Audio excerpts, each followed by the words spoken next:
un leader, c'est qu'il ne doit pas être un superman, donc il doit partager aussi ses faiblesses, mais aussi ses points forts avec les gens qui l'entourent. Pousser à produire un impact positif dans mon environnement.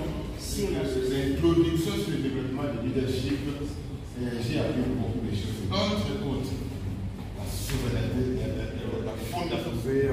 Au cabinet du ministre de la Recherche scientifique et technologique, est-ce que tout ce que l'on connaît comme des herbes constitue des outils par lesquels... C'est vrai que beaucoup de gens m'ont dit, ce que le leader transformationnel n'est pas une opposition, mais un appel. Il y a beaucoup de choses importantes, mais ce qui m'a beaucoup plus marqué que les leaders transformationnels ne doivent pas utiliser instrumental, voilà, pour diriger les choses.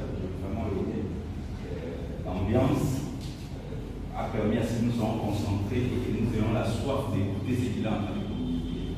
Et à cela, j'ai aimé le fait qu'il puisse allier tout ce qui est théorique aux pratiques. Il a partagé sa vie, il a partagé ses points forts et ses points pédagogiques.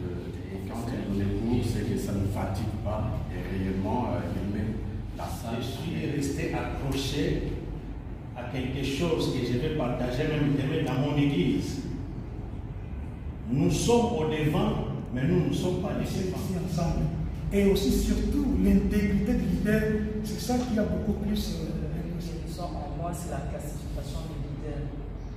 J'ai toujours été demandé pourquoi toujours moi, et je me le demande aussi. Et là, j'ai compris que chacun de nous passe par la question qui a été posée les jours de la conférence la première fois par le professeur Touloussi plutôt, sur allons-nous demeurer esclaves? Nos enfants vont-ils être esclaves et leurs enfants? Allons-nous être enterrés dans des cimetières d'esclaves? Nos petits-enfants seraient-ils des esclaves? Et cette question m'a beaucoup révolutionné pour dire que nous avons un travail. En tant que pédagogue, et il a fait ce qu'on doit faire en tant que pédagogue, c'est-à-dire pour que ces cœurs-là soient transformés.